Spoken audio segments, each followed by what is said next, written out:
கர்த்தரை நான் என் வாயினால் மிகவும் துதித்து அநேக நடுவில் அவரை நான் புகழுவேன்.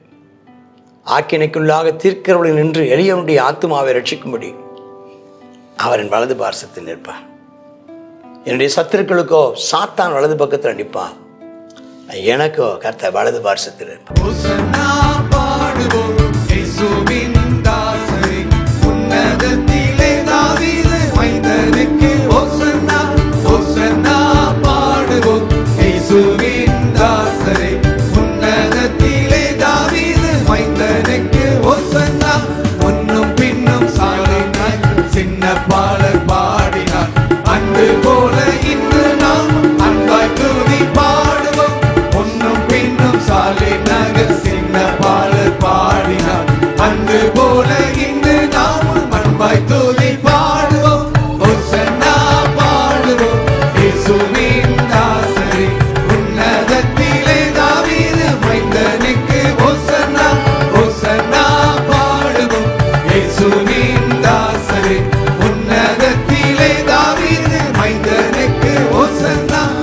கர்த்தருடைய பரிசுத்த நாமத்திற்கு மகிமை உண்டாவதாக.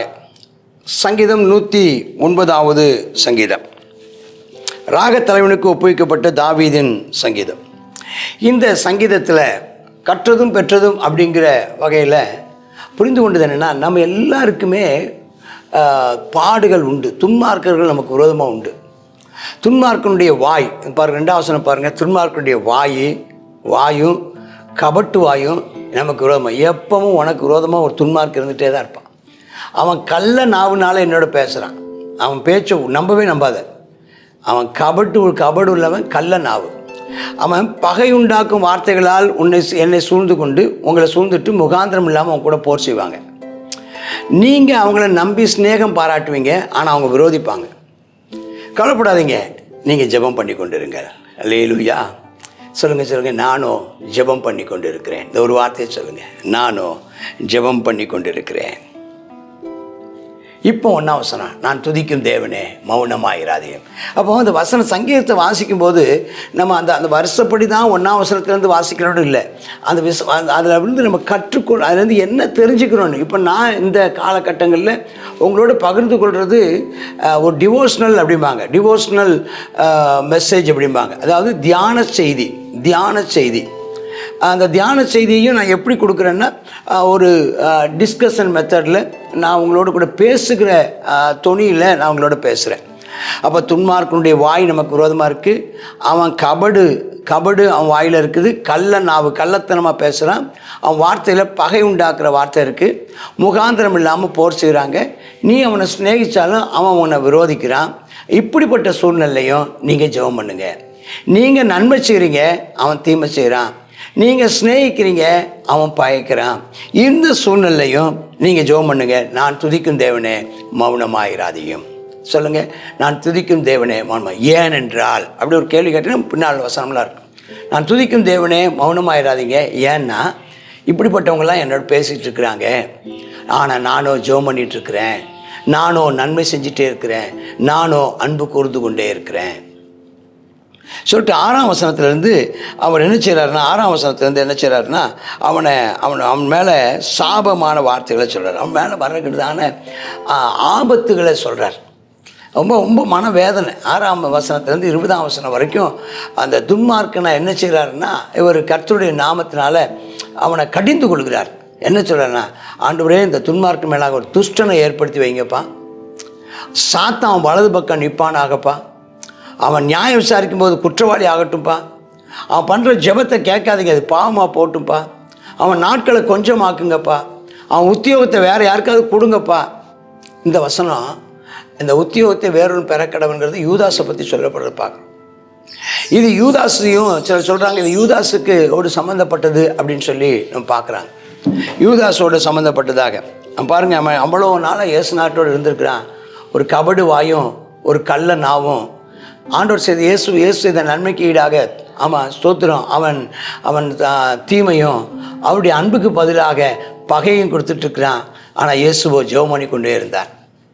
இப்போ வருது, அவன் உத்தியோகத்தை வேணும், அவன் பிள்ளைகள் திக்கற்றவர்கள், கடைசியில் அவன் தற்கொலை பண்ணி செத்தான், மனைவி விதவியாக போனான், அவன் பிள்ளைங்க அதுக்கப்புறம் என்ன நடந்துச்சுன்னே தெரியல. ஆனால் இந்த பிச்சை எடுத்து பாலான வீட்டில் இறந்துண்ண கடவுள்.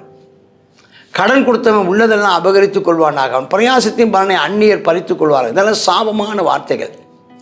அப்போ அதாவது தேவ பக்தி உள்ள ஒரு மனிதனுக்கு, நீதிமானுக்கு விரோதமாக பேசுகிறவங்களுடைய ஏதாவது வாழ்க்கையில் நடக்கிற சாபங்கள் இந்த வசனத்தில் பார்க்குறோம். சாபங்கள். அவனுக்கு இரக்கம் காமிக்காதீங்கப்பா. அவனுடைய பிள்ளைகள் திக்கற்ற பிள்ளைகளுக்கு தயவு செய்யாமல் போகணும். அவன் சந்ததியார் நிர்மூலமாக்கணும். 2ஆம் தலைமுறையில் பேரே இல்லாமல் போவதாகப்பா. அவன் பிதாக்களின் அக்கிரமம் கர்த்தருக்கும்பாக நினைக்கப்பட கிடவுது. அவன் தாயின் பாவம் நீங்காமல் இருப்பதாக. அவைகள் நிமித்தம் கர்த்தருக்கு நித்தமும் கர்த்தருக்கும்பாக இருக்க கிடவுது. பேர் பூமியில் இல்லாமல் நிர்மூலம் ஆவதாக. அவன் தயவு செய்ய நினையாமல் சிறுமியும் எளிமையான துன்பப்படுத்தினானே. சிறுமி எளிமையான துன்பப்படுத்தினான். மனமறிவுள்ளவனை கொலை செய்யும்படி தேடினானே. இதுதான் யாரு? யூதாஸ். சாபத்தை விரும்பினா அது அவனுக்கு வந்துச்சு. ஆசீர்வாதத்தை விரும்பாமல் போனான், அது தூரமாக போயிடுச்சு. அவன் அவன் அவன் வாங்கி கட்டிக்கிட்டான். காசு கொடுத்து காசு வாங்கிட்டான். சாபத்தை அங்கேயா உடுத்திக்கிட்டான். அவன் உள்ளத்தில் தண்ணீரை போலவும் எலும்புகளில் எண்ணெய் போலவும் சாபம் போயிடுச்சு. அவன் மூடிக்கொள்கிற வஸ்திரம் நித்தமும் கட்டிக்கொள்கிற கட்சியாக இருப்பதாக. எது? சாபம்.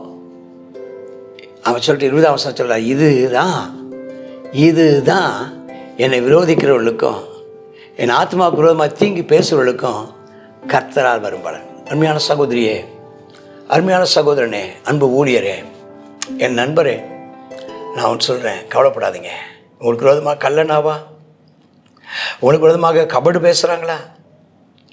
நீங்கள் நம்பி இருந்தோம், நீங்கள் ஸ்நேகம் பாராட்டியும் உன்னை பகைக்கிறாங்களா? நீங்கள் நன்மை செய்தும் உங்களுக்கு தீமை செய்ய பார்க்குறாங்களா? நீங்கள் ஜெபம் பண்ணுங்க. நீங்கள் ஜெபம் பண்ணுங்க. ஓ ஹல்லேலூயா. நீங்கள் ஜெபம் பண்ணுங்க. கர்த்தர் அற்புதமாக உங்களை வழி நடத்துவார். அல்லேலூயா, அல்லேலூயா. கடைசியாக அவன் ஜெபிக்கிறார். இப்போ அடுத்தது அவர் ஜெபிக்கிறார். ஆண்டவரே, நீங்கள் எனக்கு என்ன செய்யணும்னு சொல்லி ஜெபம் பண்ணுறார். ஆண்டவராய் கர்த்தாவே, நீர் உங்களுடைய நாமத்தின் நிமித்தம் என்னை ஆதரித்து கொள்ளுங்கப்பா. உங்கள் கிருபை நிமித்தம், அது நல்ல கிருபை, உங்கள் நல்ல கிருபையினால் என்னை விடுவீங்கப்பா. நான் சிறுமியும் எளிமையுமானவன். என் இருதயம் ரொம்ப குத்தப்பட்டிருக்கு. நான் ரொம்ப காயப்பட்டு போனேன். சாயின் நிழலை போல இன்னும் கொஞ்ச நேரத்தில் இல்லாமல் போய் விடுவது போல் நான் இருக்கிறேன். வெட்டுக்கிளியை போல் நான் துரத்தப்படுறேன். நான் உபவாசம் இருந்து முழங்கால் தளர்ச்சி அடைஞ்சிச்சு. மாம்சம் புஷ்டியிட்டு உழந்து போயிடுச்சு. நான் எல்லாருக்கும் நிந்தையான, எல்லாரும் வேடிக்கையாக பேசுகிறாங்க. என்னை முன்னை பார்த்து பின்னால் பழமொழியாக பேசுகிறாங்க. என்னை பார்த்து ஏன்னா எனக்கு நேரிட்டதான துன்பம் அப்படி, எனக்கு நேரிட்டதான அவமானம் அப்படி, எனக்கு நேரிட்டதான சோதனைகள் அப்படி. ஏன் நான் கள்ள நாவுக்கும் கபட்டு நாவுக்கும் அவன் சோத்திரம் ஏமாந்து போனேன். என்னை பார்த்து தலையை துளுக்குறாங்க. கர்த்தாவே, எனக்கு சகாயம் பண்ணுங்கப்பா, கிருபையின்படி ரட்சிங்கப்பா. கரங்களை உயர்த்தி, இது உமது கரம் என்றும் அல்லேலூயா. கர்த்தாவே, தேவரீர் இதை செய்தீர் என்றும் அவள் அறிவார்களாக. நான் அப்படி ஏற்றுக்கொள்கிறேன். இன்னைக்கு காலையில் எந்த சூழ்நிலை நீங்கள் இந்த வார்த்தைகளை கேட்டுட்ருக்கீங்களோ தெரியல, ஒரு வார்த்தை மட்டும் சொல்லுங்கள், இது உமது கரம். இன்னைக்கு என் வாழ்க்கை நடக்கிற அத்தனையும் உமக்கு தெரியாமல் இல்லைப்பா. ஒரு அபர்ஷபரபலபா, இது நம்முடைய கரம் என்று நான் விசுவாசிக்கிறேன். நீரே என்னை இந்த சூழ்நிலை வழியாக என்னை அனுமதித்தீர். நீரே என்னை இந்த பாதை வழியாய் நடத்துகிறீர். நீர் தேவரீர் இதை செய்தீர் என்று நான் ஏற்றுக்கொள்கிறேன். அவர்களும் கர்த்தர் அனுமதித்த பாதை என்று மற்றவங்களும் புரிந்து கொள்வார்களாக. அவள் சபித்தாலும் நீங்கள் என்னை ஆசீர்வதிங்கப்பா. அவங்க எனக்கு விரோதமாக எழுப்பினாலும் வெட்கப்பட்டு போக கடவுங்கப்பா. நான் உங்களை மகிழணும்ப்பா. என் விரோதிகள் லட்சியால் மூடப்பட்டு வெட்கத்தை சால்வை போல தரித்துக் கொள்வாங்க. நானோ அப்படின்னு ஒரு வார்த்தை அங்கே சேர்த்துக்கோங்களேன். 30 நானோ கர்த்தரை நான் என் வாயினால் மிகவும் துதித்து அநேக நடுவில் அவரை நான் புகழுவேன். ஆக்கினைக்குள்ளாக தீர்க்கிறவளை நின்று எளியவனுடைய ஆத்துமாவை ரட்சிக்கும்படி அவரின் வலது பார்சத்தில் நிற்பார். என்னுடைய சத்துருக்களுக்கோ சாத்தான் வலது பக்கத்தில் நிற்பான், எனக்கோ கர்த்தர் வலது பார்சத்தில் இருப்பான். கர்த்தர் உன் வலப்பக்கத்தில் நிழலாய் இருக்கிறார். சோர்ந்து போகாதீங்க, ஜெபம் பண்ணுங்க. சோர்ந்து போகாதீங்க, வசனத்தில் முழு நம்பிக்கையோடு இருங்க. சோர்ந்து போகாதீங்க, கர்த்தரை துதியுங்கள், அவரை மகிமைப்படுத்துங்கள். அவர் உங்களுக்காக யாவற்றையும் செய்து முடிப்பார். ஆமேன், ஆமேன். God bless you. சங்கீதம் 109, 109வது சங்கீதத்தில் கர்த்தாவே மௌனமாயிராதேயும் அப்படின்னு சொல்லி ஆரம்பிக்கிறார். ஏன்னா துன்மார்க்கருடையதான காரியங்கள் இவருக்கு ரொம்ப வேதனை உண்டாக்குகிறதான காரியமாக இருக்கிறத நம்ம இதில் பார்க்குறோம். துன்மார்க்கர் என்ன செய்கிறாங்களாம், என்ன செய்கிறாங்க, கபட்டு வசனிப்பை என்ன செய்கிறாங்க, இவர்களுக்கு விரோதமாக பேசுகிறாங்க. சிநேகம் பண்ணுறது இவர் நேசிக்கிறாரு, ஆனால் அதுக்கு பதிலாக அவங்க என்ன செய்கிறாங்க, விரோதம் பண்ணுறாங்க. அது மாத்திரம் இல்லை, அவங்க என்ன செய்கிறாங்க, நன்மை செய்கிறது, இவர் நன்மை செய்கிறார், நன்மைக்கு அவர்கள் தீமை செய்கிறார்கள். அது மாத்திரம் இல்லை, சிறுமை எளிமையுமான இவரை என்ன செய்கிறாங்கன்னா துன்பப்படுத்தி முறிந்து போயிருக்கிற இவரை என்ன செய்கிறாங்களாம், கொலை செய்யலான்னு சொல்லி தேடுறாங்க அப்படின்னு சொல்லி என்ன செய்கிறார். அது இப்படி செய்கிறதுனால அவங்க என்ன செய்கிறாங்க, சாபத்தை தான் வருவித்து கொள்கிறார்கள். ஆசீர்வாதத்தை அவங்க என்ன செய்கிறாங்க, வெறுத்து விடுகிறார்கள். விரும்பலை, ஆசீர்வாதம் விரும்பினா இன்னொருத்தரை தொந்தரவு பண்ண மாட்டாங்க. அப்போ இப்படிப்பட்டதான நிலைமையில் இருக்கிறதுனால கர்த்தாவே என் பட்சத்தில் எழுந்துருளுங்க, நீங்கள் மௌனமாக இருக்காதீங்கப்பான்னு சொல்லி என்ன செய்கிறார், ஜெபம் பண்ணுறார். நம்ம ஜெபம் பண்ணோம் இந்த நாளில். ஆண்டவரே அப்பா, இந்த நாளில் எங்களுக்கு விரோதமாய் ஆக்கிரமித்து சீர்கிறதான கர்த்தாவே துன்மார்க்கர்களை நீர் அறிந்திருக்கிறீர் அப்பா. கர்த்தாவே அவர்கள் எங்களுக்கு அப்பா நாங்கள் செய்கிற நன்மைக்கு பதிலாக அவர்கள் தீமை எங்களுக்கு செய்ய விரும்புகிறார்களப்பா. கர்த்தாவே ஸ்தோத்திரம், எங்களை விரோதிக்கிறார்களப்பா, எங்களை பகைக்கிறார்களப்பா. தேவனே ஸ்தோத்திரம் அப்பா. ஆமேன் ஆண்டவரே அப்பா, ஸ்தோத்திரம் ஸ்தோத்திரம் அப்பா. தேவனே அவர்களுக்கு ஆமேனப்பா, எங்களுக்கு இறங்கி தேவனே எங்களுக்கு நன்மை செய்ய வேண்டுமாய் ஜெபிக்கிறோம்.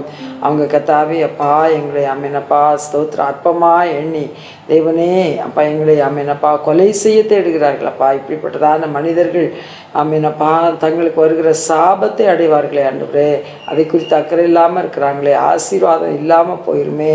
அவர்களை கர்த்தாவே அதை விரும்பலை, ஆசீர்வாதத்தையே விரும்பாததுனால தான் இப்படிலாம் பண்ணுறாங்க ஆண்டவரே. தேவனே நீர் எங்களுக்கு இறங்கும் ஆண்டவரே. கர்த்தாவே எங்களுக்கு சகாயம் பண்ண தீவிரியும், உடைய கிருபையின்படி எங்களை ரட்சியும். கர்த்தாவே உம்முடையதான கரம் என்றென்றேக்கும் உம்முடைய பிள்ளைகள் மேலே இருப்பதாக என்று சொல்லி ஜெபிக்கிறோம். தேவருடைய ஆசீர்வாதம் உம்முடைய பிள்ளைகள் மேலே, உம்முடைய பிள்ளைகளின் தலையின் மேலே இருப்பதாக. தேவரீர் உம்முடைய பிள்ளைகளை காப்பாற்றி அருளும். இயேசுவின் நாமத்தில் பிதாவே, ஆமென்.